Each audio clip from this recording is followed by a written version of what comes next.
Bismillahirrahmanirrahim. Əli ey hümayi rəhmət, ələm eyləyən xudani, o hüma ki sayəsində edər hifz-i masəvani. Könül istəsən xudanı, biləsən əlini yad et. Tanıdım o dəm əlini, tanıdım o dəm xudanı. İki dünyada fənadən bir elə əsər tapılmaz. Əgər öz əlinə alsa əli çeşmeyi bəqani.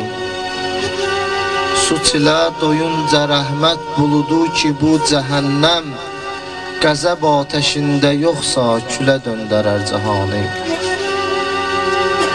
Ora ey gedai miskin در خانه علی زن ki negin padişahi dəhəd az kərəm gedara.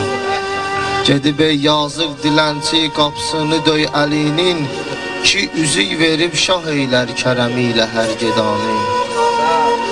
Əlidən səvayı kimdən belə bir oğul doğulmuş ki tanıttıra cahanda şühədai Kərbəlanı. Verər əhdi dosta qurban, verə var yoxunu dostlar. Fəqət hansı dost əli tək edər əhdinə vəfani. Deyə bilmərəm xudadır, bəşər ad verim xətadır. Çağırım nə adla bilməm şəhi mülkü lafətani. Qan axır iki gözümdən, yaş axır iki gözümdən. Tələs ey nəsim-i rəhmət, onun astanından al gəl mənə xaki tutiyani.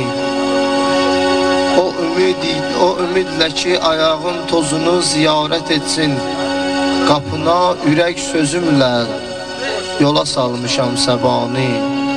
Sən əli qəza sevənsən, bizi dinlə binəvayı, uzaq eylə canımızdan kərəminlə hər bəlani. Onun eşqi ilə neytək necə mən gəlim fəqanə, ki lisan-ı qeybi xoşdur edəvirdi bu nəvani. Qulaq as gecə o yahəq quşuna ki şəhriyarə, biləsən nə xoşdur açmaq gecə dosta macəra.